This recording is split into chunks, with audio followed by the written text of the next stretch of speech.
Imbis na palay, napipilitan ng ilang magsasaka sa Barangay San Vicente sa bayan ng Baaw, Camarines Sur na maghanap ng alternatibong kabuhayan matapos bumaba ang presyo ng bilihan ng palay sa pamilihan. Dahil dito, mas pinipili na ng ilang magsasaka sa lugar ang pagtatanim ng gabi bilang kapalit o dagdag na pananim. Dito ako ngayon sa Barangay San Vicente sa bayan ng Baaw kung saan makikita nyo itong mga gabi, no? Imbis na palay ang itinanim dito sa Barangay San Vicente, mga gabi po ang nakatanim dito o ang tinatawag na katnga dito sa bayan ng Baaw.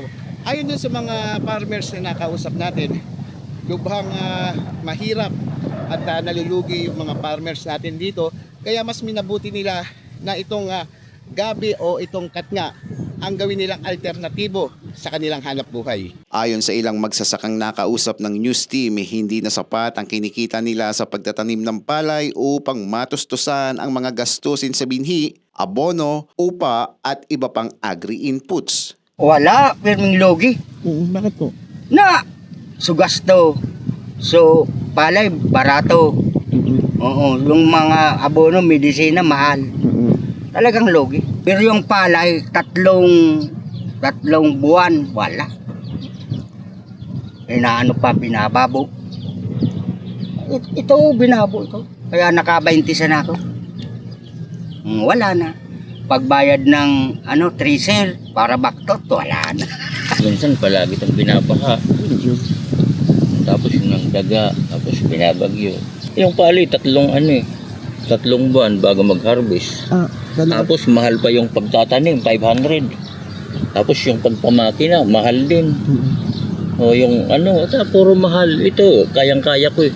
Dahil mas mababa ang gasto sa pagtatanim ng gabi ay ito ang naisip nilang alternatibong itanim sa kanilang sakahan imbis na palay. Ang pagtatanim ng gabi ay nakikita nilang mas praktikal dahil mas kaunti ang gasto sa produksyon at mas madali itong alagaan at may sapat na demand ng gabi sa lokal na pamilihan.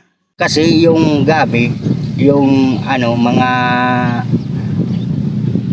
fertilizer, kaunti lang. Kaunti lang na Ilang linggo po bago natin to ma-harvest? Ay 3 semana.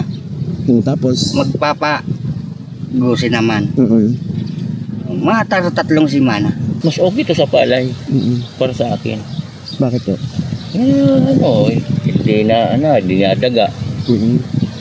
Tapos after 15 days mag-harvest ako. Samantala, patuloy ang panawagan ng mga magsasaka sa Baaw at sa pamahalaan para sa makatarungang presyo ng palay upang hindi na sila mapilitang iwan ang tradisyonal na pagtatanim nito. Eli Balbin, CSN.